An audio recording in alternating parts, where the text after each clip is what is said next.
요한복음 4장 1절로 14절까지 말씀을 한 절씩 교독하도록 하겠습니다. 예수께서 제자를 삼고 침례를 베푸시는 것이 요한보다 많다는 말을 바리새인들이 들은 줄을 주께서 아신지라. 예수께서 친히 침례를 베푸신 것이 아니요 제자들이 베푼 것이라. 유대를 떠나사 다시 갈릴리로 가실새 사마리아를 통과하여야 하겠는지라. 사마리아에 있는 수가라 하는 동네에 이르시니 야곱이 그 아들 요셉에게 준 땅이 가깝고 거기 또 야곱의 우물이 있더라. 예수께서 길 가시다가 피곤하여 우물 곁에 그대로 앉으시니 때가 6시쯤 되었더라.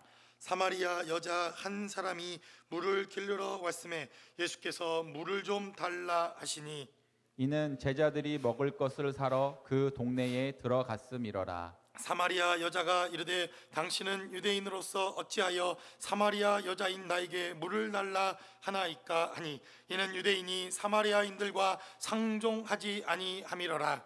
예수께서 대답하여 이르시되 내가 만일 하나님의 선물과 또 내게 물 좀 달라 하는 이가 누구인 줄 알았더라면 내가 그에게 구하였을 것이요 그가 생수를 내게 주었으리라. 여자가 이르되 주여 물 기를 그릇도 없고 이 우물은 깊은데 어디서 당신이 그 생수를 얻겠사옵나이까.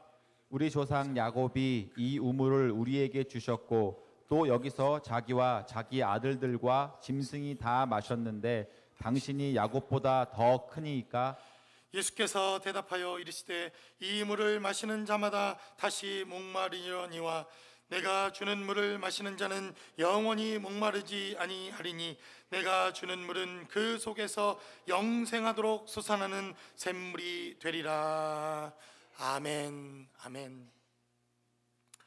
우리는 사순절 기간을 통해서 야고보서의 말씀을 나누는 것을 잠시 뒤로 하고 요한복음이라고 하는 이 말씀을 통해서 주님의 고난과 주님의 부활 그리고 우리의 십자가의 능력이 되시는 주님의 이 생명의 말씀을 통해서 우리가 본질적으로 붙잡아야 하는 신앙의 본질은 무엇인가 하는 것을 말씀을 통해서 나누고 있습니다.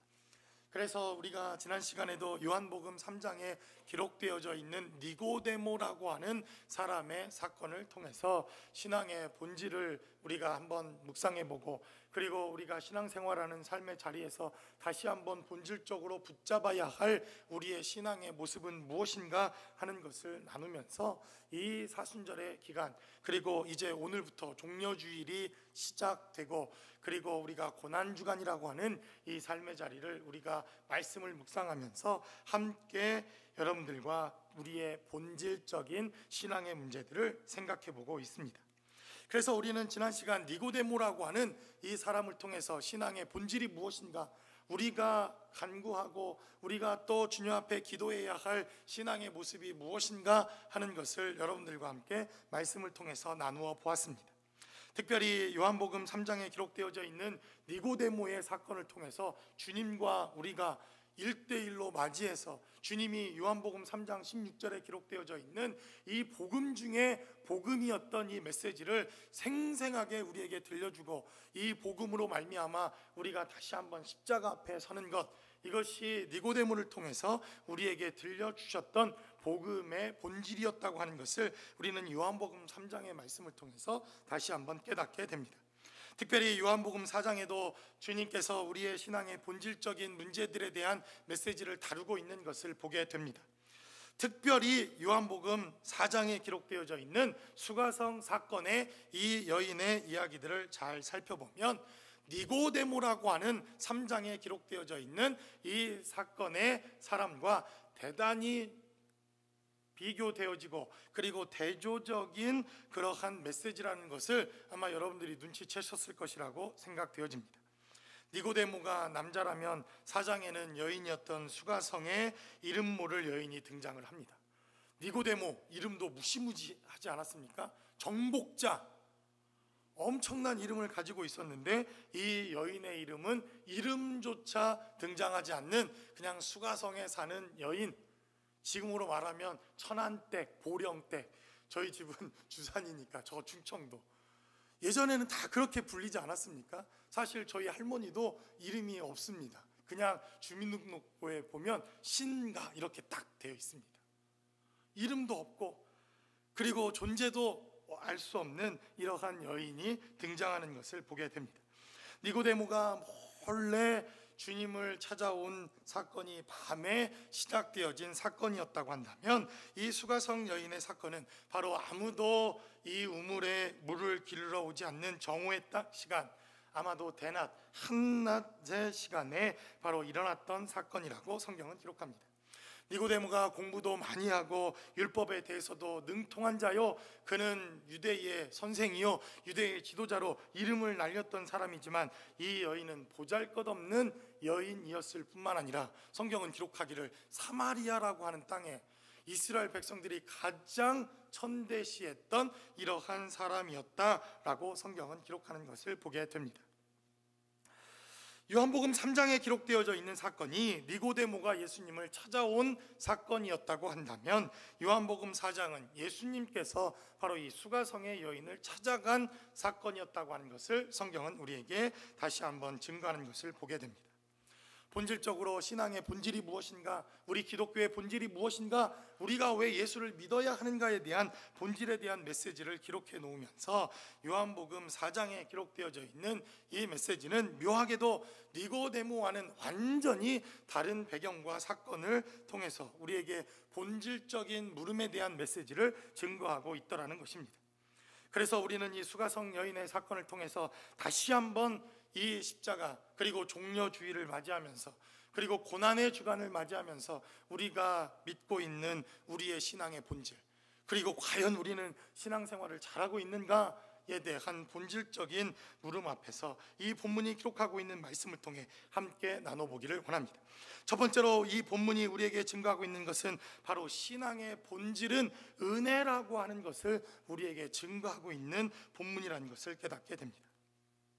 사실 요한복음은 30분 혹은 이 40분 만에 이 본문 한 절을 다 설명해서 여러분들에게 전달하기가 사실은 대단히 영감이 있고 깊이가 있는 메시지라는 것을 날마다 경험합니다. 그래서 저도 요한복음을 여러분들과 함께 강해를 하고 설교를 하고 싶은 욕망이 매일매일 일어남에도 불구하고 자꾸 뒤로 미루어두고 또 미뤄두는 이유가, 제가 그래도 좀 성숙하고 그래도 성경에 대해서 본질적으로 조금 더 이해가 있고 난 이후 이 깊이 있는 메시지를 다루고 싶다고 하는 이러한 마음이 들어서 조금 본질적으로 제가 이 메시지를 미루어 두고 있습니다. 그러나 반드시 언젠가는 이 요한복음에 기록되어져 있는 메시지들을 여러분들과 함께 살필 그러한 시간이 있을 것이라고 생각되어집니다. 특별히 요한복음 4장에 기록되어져 있는 이 메시지를 우리가 이해하기 위해서는 창세기에 기록되어져 있는 메시지로 거슬러 올라가야 할 필요가 있습니다. 특별히 창세기에 기록된 메시지 가운데서도 아브라함의 이야기와 이삭의 이야기와 야곱의 이야기를 총체적으로 우리가 이해하지 않고서는 이 수가성 여인에 기록되어져 있는 이 사건의 본질, 아니 신앙의 본질이 무엇인가를 이해하는 데 있어서 대단히 어려운 메시지가 바로 이 요한복음 4장에 기록되어져 있는 메시지라는 것을 보게 됩니다. 이 본문은 이렇게 시작합니다. 예수께서 제자를 삼고 침례를 베푸시는 것이 요한보다 많다 하는 말을 바리새인들이 들은 줄을 주께서 아신지라, 이렇게 시작하고는 이제 주님께서 다시 갈릴리로 가자, 이렇게 배경이 시작됩니다. 그리고 4절은 기록하기를 사마리아를 통과하여야 하겠는지라 라고 말씀하셔서 주님이 반드시 가시겠다, 반드시 이 사건, 이 여인을 만나러 가시겠다 하는 것으로 요한복음 4장의 메시지가 시작되어지며 바로 6장의 5절로 6절까지 기록하기를 사마리아에 있는 수가라 하는 동네에 이르시니 야곱이 그 아들 요셉에게 준 땅이 가깝고 거기 또 야곱의 우물이 있더라. 예수께서 길 가시다가 피곤하여 우물 곁에 그대로 앉으시니 때가 6시쯤 되었더라 라고 성경은 기록합니다. 그리고 12절에 기록하기를 우리 조상 야곱이 이 우물을 우리에게 주셨고 또 여기서 자기와 자기 아들들과 짐승이 마셨는데 당신이 야곱보다 더 크니까? 라고 이 여인이 이렇게 질문합니다. 이 배경이 되어지고 있는 이 야곱의 우물에 대한 메시지를 여러분들이 상세하게 이해하지 못하고 있다면 이 본문의 메시지를 이해하는 게 사실 굉장히 어려운 메시지가 바로 요한복음 4장에 기록되어져 있는 메시지입니다. 그래서 우리는 창세기 20장에 기록되어져 있는 아브라함의 사건을 살펴볼 필요가 있습니다. 그가 애굽에 올라와서 이제 하나님의 인도하심을 받고 그가 거부가 되어지자 그에게 필요한 것이 무엇이었겠습니까? 그에게 우물이 필요합니다. 그가 지내고 있었던 그 자리, 그곳은 광야요 사막이요, 그리고 그가 거부가 되어서 왔지만 양에게 혹은 소에게 혹은 농사를 짓기에 필요한 물이 필요했다라고 하는 것을 보게 됩니다. 그래서 창세기 21장에는 필연적으로 아브라함이 우물을 파는 이러한 역사가 성경에 기록되어져 있습니다. 그래서 어딜 가나 우물을 파고 어딜 가나 양에게 줘야 할 우물을 파는 이러한 사건이 창세기 21장에 기록되어져 있는데 이 아브라함은 하나님이 얼마나 이를 축복하셨는지 사막 땅에서 우물을 파기만 하면 거기서 물이 펑펑 쏟아져 나오는 이러한 역사가 있었더라. 성경은 이렇게 기록합니다. 여러분 혹시 우물을 파는 거 보셨습니까? 지관이라고 하는 사람이 이상하게 생긴 막대기를 막 들고 돌아다니면 물이 있는 곳에서 막, 저만 봤습니까? 꼭 이렇게 제가 이렇게 설교하다 보면 왠지 저와 여러분들은 다른 차원의 삶을 살다가, 저는 예전에 이 시골에서 우물 직관이 막 또 그 직관들을 또 부를 때가 있지 않습니까? 이 묘자리를 이렇게 할 때 또 막 그러면 막 하다가 그게 딱 서면 이 자리가 명당이요 그러면서 했던 기억이 있습니다. 그런데 이 아브라함이라고 하는 사람은 하나님의 인도하심을 받아서 하나님의 뜻대로 하나님께서 그를 부르시니까 사막인데 파기만 하면 물이 쏟아지고 또 하나님께서 인도하셔서 그곳에 우물을 파기만 하면 물이 쏟아지는 역사가 아브라함의 삶의 자리에 있는 것을 보게 됩니다. 그러니 여러분, 사촌이 땅을 사도 배가 아픈데 느닷없이 이방인이었던 아브라함이 자기 땅에 들어와서 우물을 파니 얼마나 다른 사람들이 살면서 배가 아프겠습니까? 그렇지 않습니까? 저도 금요 예배 때 제가 여러분들에게 간증을 하지 않았습니까? 이번 한 주간 내내 배도 아프고 소화도 잘 안 되는 것 같고 몸도 찌뿌둥하고 고난주간이라 십자가를 너무 묵상해서 그런가? 그랬는데 그 원인을 제가 발견했다고 금요일날 이실 집고 하지 않았습니까? 저와 함께 목회하던 목사님들이 좋은 또 아주 훌륭한 목사님들이 되셔서 한국으로 또 좋은 목회지로 이렇게 스카우트해서 가셨습니다. 거기서 나타나는 배 아픔이란 걸 제가 금요일 날 깨달았습니다. 축복도 되고 너무 감사한데도 이 꼬이는 우리의 이 못된 습성, 제가 미국 시민권자지만 여전히 한국 사람이구나 하는 것을 제가 깨닫지 않았습니까? 그러니 아브라함이 우물을 파기만 하도 막 물이 쏟아지고 하여튼 손만 대기만 하면 하나님의 능력이 나타나니 바로 세겜 땅에 있었던 많은 사람들이 이 아브라함의 우물을 메꾸기 시작합니다. 돌을 집어넣고 흙을 집어넣고 우물에다 침을 뱉고, 예전에 저희 동네도 그런 사건이 있었습니다. 윗동네 아랫동네 싸우면 거기에다 지나가서 우물에다가 흙 집어넣고 뱀 집어넣고 돌 집어넣고 다 해보지 않았습니까? 자꾸 아브라함이 파도 하나님께서 은혜를 주시고 또 능력을 주시니까 이 사람들은 메꾸기 시작하고 또 메꾸면 다른 곳에 파고, 그러다가 아비멜렉이라고 하는 왕이 가만히 보니까 하나님의 역사가 아브라함에게 있는 것을 깨닫고 아브라함과 조약을 맺습니다. 아브라함, 이건 네 거다. 널 보니 하나님의 은혜가 있는 사람이요, 이 우물을 파는 것을 보니 당신은 하나님의 사람이요, 이렇게 세상의 왕이 아브라함에게 이 우물은 당신 것이요 라고 하는 증서를 써줍니다. 이것을 누가 배웠겠습니까? 이삭이라고 하는 아들이 아버지의 삶을 이렇게 보니까 그는 늘 우물을 파고 또 싸움이 있으면 다른 곳으로 가서 우물을 파고 그리고 결국에는 하나님의 은혜로 승리하더라 하는 것을 이삭은 그의 삶을 통해서 배우게 됩니다. 그래서 아버지 아브라함과 비슷하고 동일한 사건들이 이삭의 사건을 보면 동일하게 아주 비슷하게 그의 삶의 자리에 나타나는 것을 보게 됩니다. 아버지 아브라함도 흉년이 있었고 이삭의 때도 흉년이 있었다. 성경은 이렇게 말합니다. 아브라함도 애굽으로 내려갔더니 이삭도 애굽으로 내려가는 사건이 있습니다. 여기까지 배우는 건 좋은데 아버지도 아들을 딸을 마누라를 팔아서 그 애굽에서 거부가 되어서 오지 않았습니까? 이삭도 옳거니 부자가 되기 위해서는 아내를 파는 방법이 제일 좋구나. 그래서 애굽에 내려가서 아내를 팔아버립니다.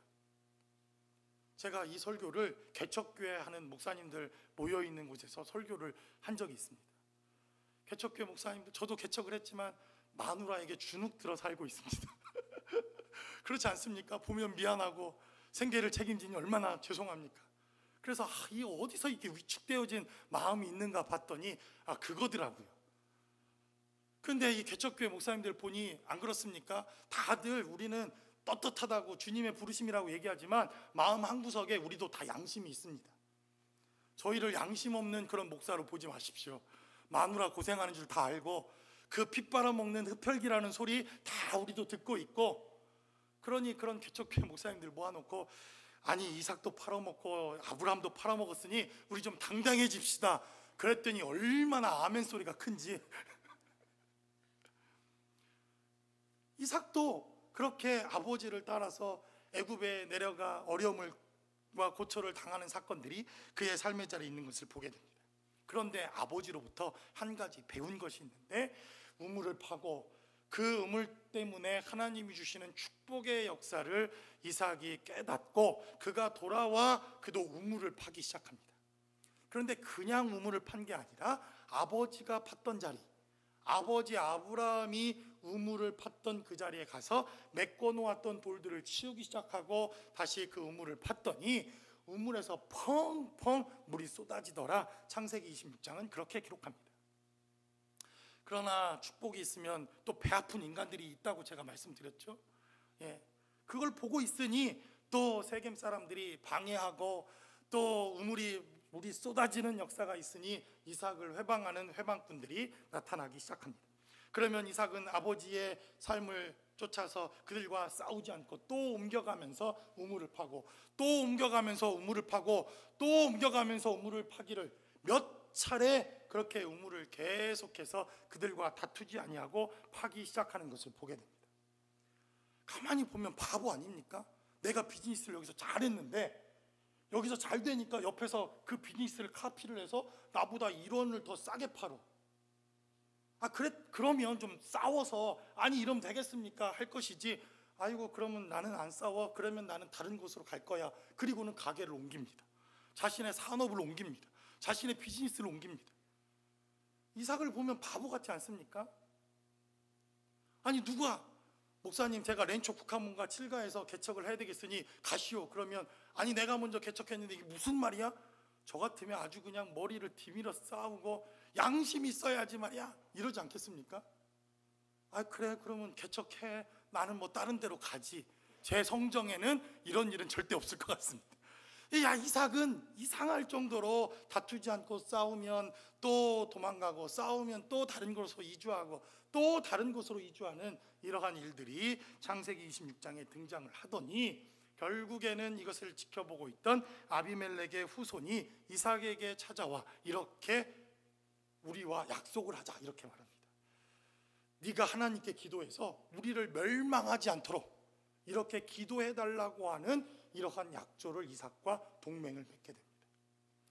그래서 사람들이 피해 다니며 또 피해 다니며 또 피해 다니며 이렇게 우물을 파는 이삭을 통해서 그들은 하나님의 은혜가 무엇인지 깨닫고 하나님께서 거저주시는 인생이 무엇인가를 깨닫고 하나님을 의지하는 인생이 무엇인가를 바로 이삭을 통해서 깨닫게 되어지는 사건, 바로 그것이 창세기 26장에 등장하고 있는 부엘세바의 우물의 사건이라고 하는 것을 성경은 우리에게 증거합니다. 왜 이렇게 길게 아브라함과 이삭의 이야기를 하겠습니까? 야곱의 이야기를 하고 싶어서 그렇습니다. 오늘 성경에 등장하고 있는 그러나 이 야곱의 우물 창세기에 잘 등장하지 않다가 창세기 48장이라고 하는 이러한 메시지를 통해서 등장하는 것을 보게 됩니다.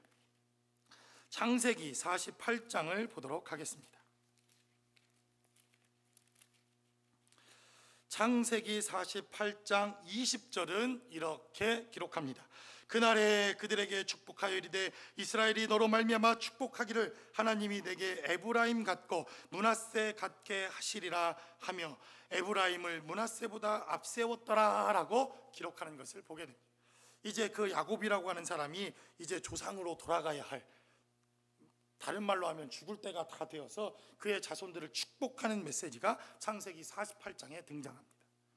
그리고 그가 가장 사랑했던 요셉, 그리고 그 요셉이 낳았던 두 지파 에브라임과 므낫세라고 하는 이들을 축복하는 메시지가 창세기 48장 20절에 등장합니다. 그리고 22절은 이렇게 기록하는 것을 보게 됩니다. 내가 내게 내 형제보다 세겜 땅을 더 주었나니 이는 내가 내 칼과 활로 아모리 족속의 손에서 빼앗은 것이니라 라고 성경은 기록합니다. 그리고 그 빼앗았던 땅이 다시 성경에 언제 등장을 합니까? 바로 요한복음 4장, 우리가 읽었던 이 수가성 여인을 통해서 야곱이 이 땅을 우리에게 주었다라고 이 여인을 통해서 바로 요한복음 4장에 다시 등장을 합니다. 그런데 오늘 창세기 48장은 바로 아버지 아브라함과 이삭과 다르게 바로 이 야곱이라고 하는 사람이 자신의 실력과 자신의 활과 칼로 이 우물을 빼앗았다, 성경은 이렇게 증거합니다. 제가 이렇게 창세기의 이야기를 길게 끌어온 이유가 무엇이라고 생각합니까? 우리의 신앙의 본질적인 문제를 한번 생각해 봐야 하기 때문에 그렇습니다. 그리고 이 여인은 이렇게 묻습니다. 11절은 기록하기를 우리 조상 야곱이 이 우물을 우리에게 주셨고 또 여기서 자기와 자기 아들들과 짐승을 다 마셨는데 당신이 야곱보다 큰 사람입니까? 라고 묻습니다. 야곱은 자신의 실력과 힘과 능력으로 이 우물을 빼앗았다, 성경은 말합니다. 그러나 성경은 기록하기를 우리에게 주신 하나님의 은혜와 우리의 신앙은 우리의 실력과 우리의 능력과 우리의 힘으로 빼앗아서 얻어서 우리가 갖고 있는 것을 증명해내는 이러한 삶이 아니라 하나님께서 거저 주시는 은혜의 삶이라고 하는 것을 성경은 우리에게 증거하고 있더라는 것입니다. 이것이 신앙의 본질이요, 바로 이 요한복음 4장이 우리에게 말씀하고 싶은 그러한 이유였다라고 성경은 증거합니다. 그래서 우리는 우리의 큼을 자랑합니다. 우리가 기도했더니 하나님께 40일 기도하고 금식하고 기도했더니 하나님께서 우리 교회를 이만큼 부흥케 하시고, 우리가 또 하나님 앞에 열심을 내서 헌금하고 또 물질을 드리고 하나님 앞에 기도했더니 우리가 이런 어마어마한 이러한 빌딩을 하나님 앞에 드릴 수 있었고, 우리가 선교사를 이만큼 파송하고 선교비를 이만큼 파송하고, 이것이 우리의 신앙의 본질이 아니더라 하는 것을 성경은 우리에게 증거하고 있더라는 것입니다. 그래서 우리는 본질을 잃어버리고 계속해서 누가 더 크냐, 누가 더 열심을 내느냐, 누가 더 열심히 있어서 하나님 앞에 더 열심을 가지고 하나님이 주시는 그 축복을 내 것으로 만들어내는가의 싸움을 우리는 하고 있지 않은가라는 것을 기억해야 할 필요가 있다는 것입니다.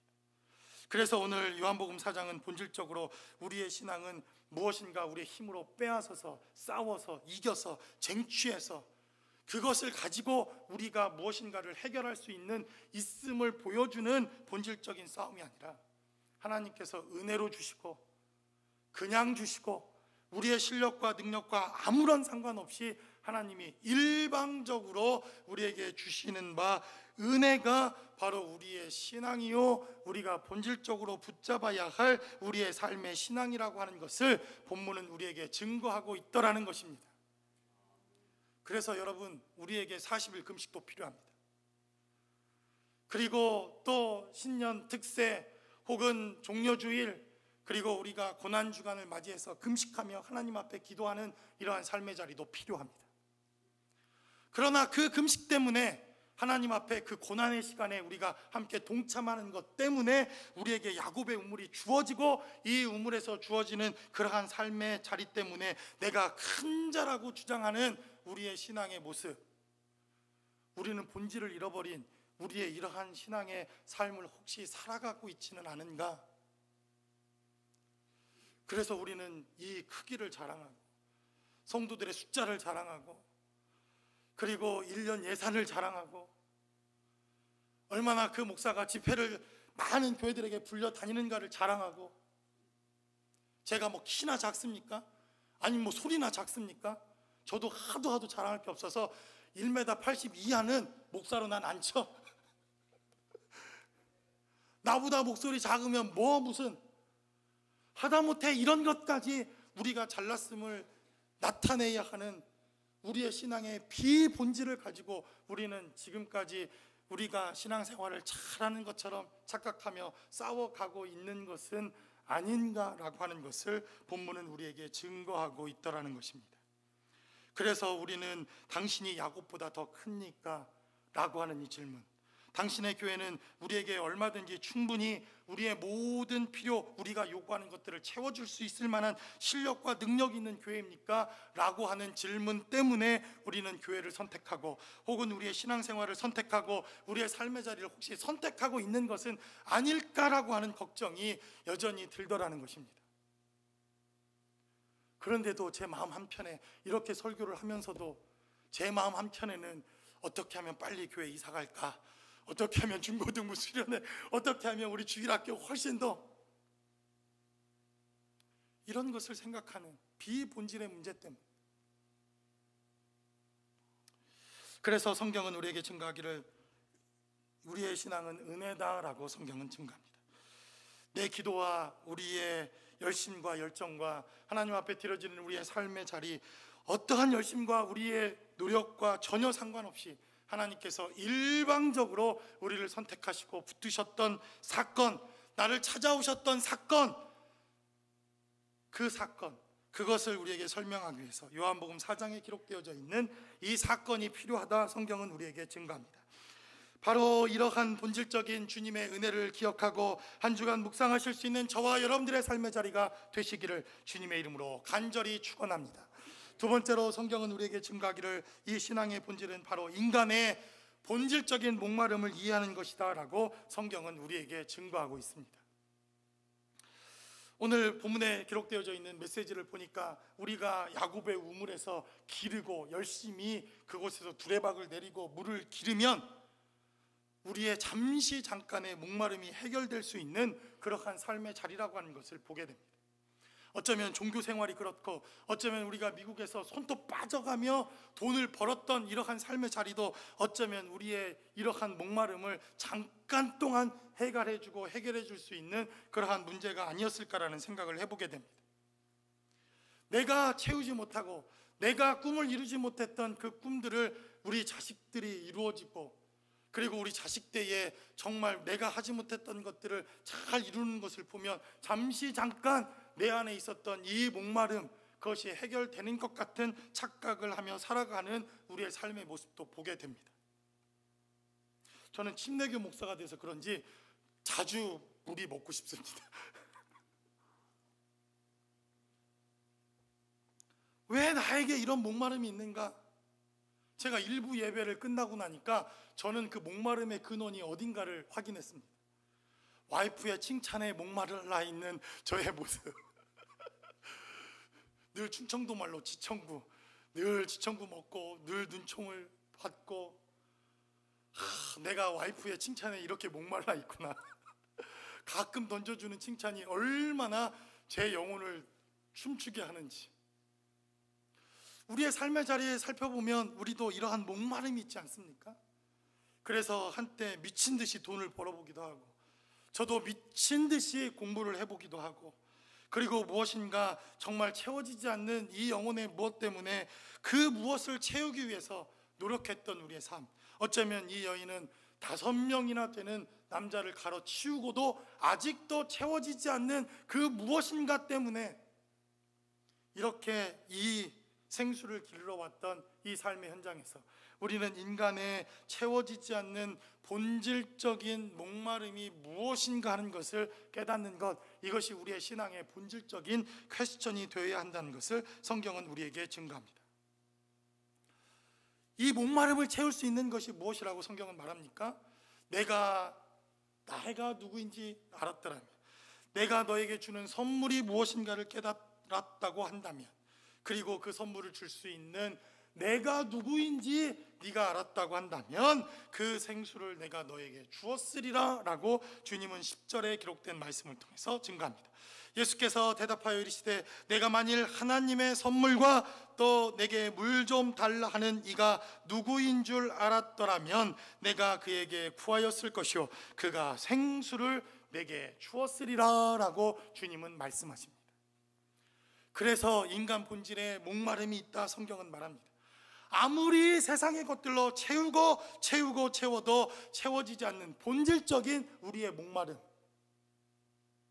그곳에서부터 우리의 신앙생활이 시작된 것이 아닙니까?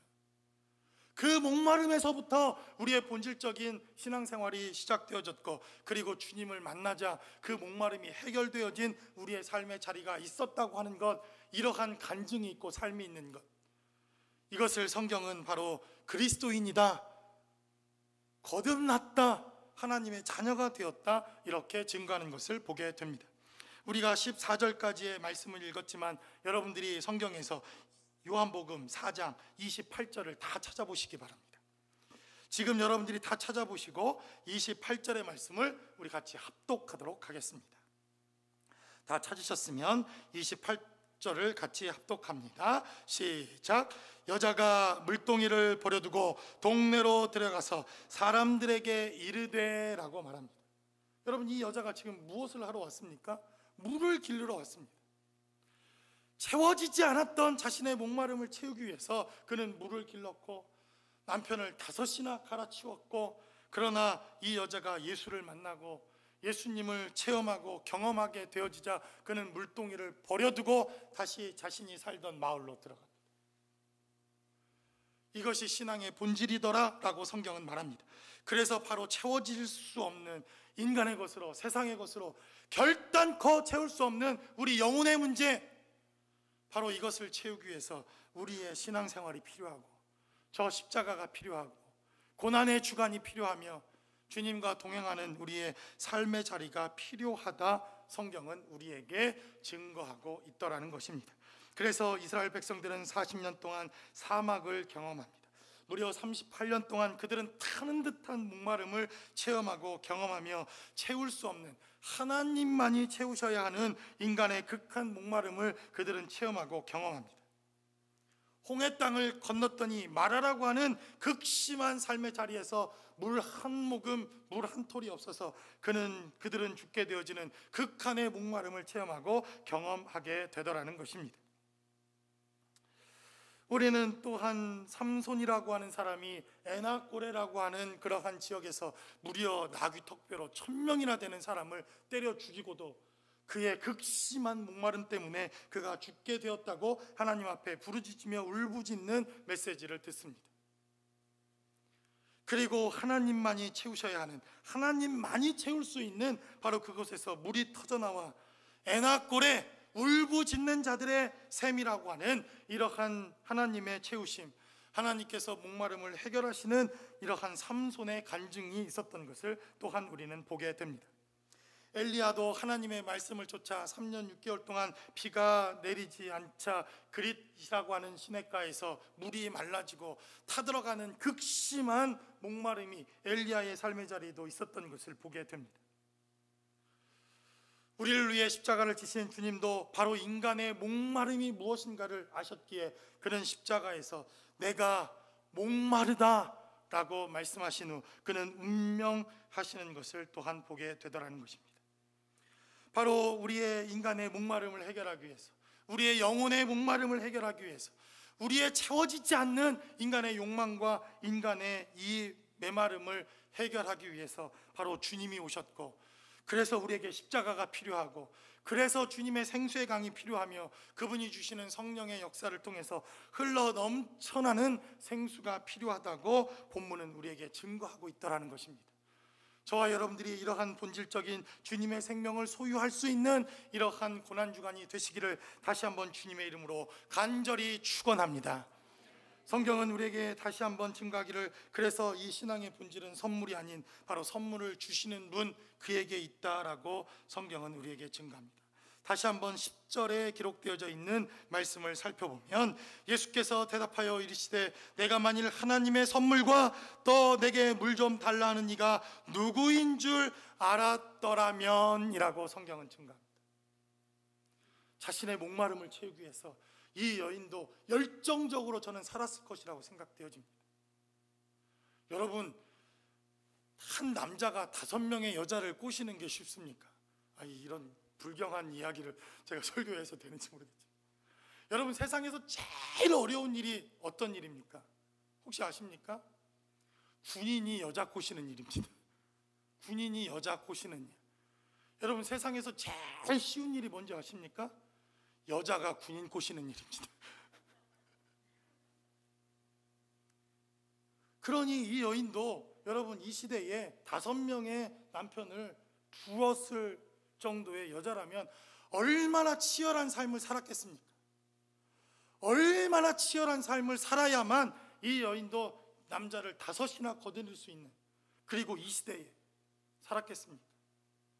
저는 어쩌면 이 여인도 타는 듯한 목마름을 안고 채워지지 않는 그 영혼의 피로를 채우기 위한 정말 최선의 삶을 살았을 것이라고 생각되어집니다. 물론 그 방법이 당연히 잘못되어진 방법이긴 했지만, 우리의 삶의 자리도 혹시 그렇지 않습니까? 내가 40일 금식한 것 때문에 하나님이 주시는 것, 우리의 기도의 응답이, 우리 교회의 부흥이, 하나님이 주시는 축복이 내가 무엇인가 열심을 하나님께 내어서 주어진 대가라고 우리가 생각되어지는 바로 그 순간, 우리는 본질적인 신앙의 삶의 자리를 잃어버리고 하나님이 주시는 바로 그 결과만을 붙들고 살아가는 잘못된 신앙생활, 잘못된 종교생활, 잘못된 우리의 삶의 자리, 그러한 삶을 살아가게 되어지지는 않을까라고 성경은 우리에게 증거합니다. 그래서 바로 우리가 이 본질적인 신앙의 삶의 자리를 회복하자, 이렇게 설교하면서 하나님이 지금까지 우리에게 주셨던 것, 이것에 감사하는 삶의 자리도 반드시 필요하지만, 그러나 선물을 주시는 바로 그분을 만나는 것, 그분과 동행하는 것, 그분과 교제하는 것, 오직 그분만으로도 나는 만족하겠습니다라고 고백할 수 있는 우리의 삶의 자리, 저는 그것이 다시 한번 우리가 이 사순절의 기간을 지나면서, 그리고 우리가 내일부터 시작되어지는 고난주간의 묵상을 통해서 우리가 해야 할 본질적인 삶의 신앙의 자리가 아닐까라고 하는 것을 생각해 보게 됩니다. 저도요, 여러분, 기도해서 정말 교회가 몇천 명, 몇만 명 되고 싶습니다. 그리고 정말 많은 영향력을 그렇게 줄 수 있는 목사도 되고 싶습니다. 그래서 많은 사람들이 정말 당신 교회는 큰 교회입니다, 당신은 큰 목사입니다, 이렇게 칭찬해주고 또 이렇게 알아봐주는 것, 이러한 것들을 꿈꾸는 그러한 삶의 자리입니다. 그런데 지금까지 너무 그렇게만 달려와서 본질적인 주님을 놓치고 십자가를 놓치고 살아가고 있지는 않은가라고 하는 주님의 음성을 지난 한 주간 내내 이 말씀을 묵상하면서 우리가 다시 본질로 돌아가야 할 삶의 자리는 아닐까라고 하는 것을 여러분들에게 고백합니다.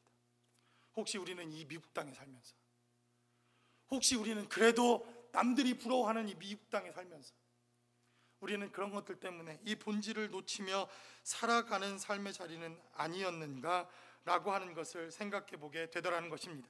그래서 주님은 바로 이 요한복음 4장의 말씀을 통해서 내가 바로 본질이요, 나를 만나는 것이 우리의 신앙의 가장 기본적인 본질이라고 하는 것을 증거하면서, 바로 요한복음에 기록되어진 이 말씀을 통해서 바로 이 요한복음이 증거하고 있는 메시지대로 주님께로 돌아가는 것, 주님이 누구인가를 아는 것, 주님이 누구인가를 발견하는 것, 그 주님이 나 때문에 오셨다고 하는 삶의 고백이 있는 이러한 고백, 바로 요한복음이, 하나님의 말씀이, 이 성경이 주께서 우리에게 약속하셨던 본질적인 약속의 자리가 바로 예수 그분이라고 하는 것을 본문은 우리에게 증거하고 있더라는 것입니다.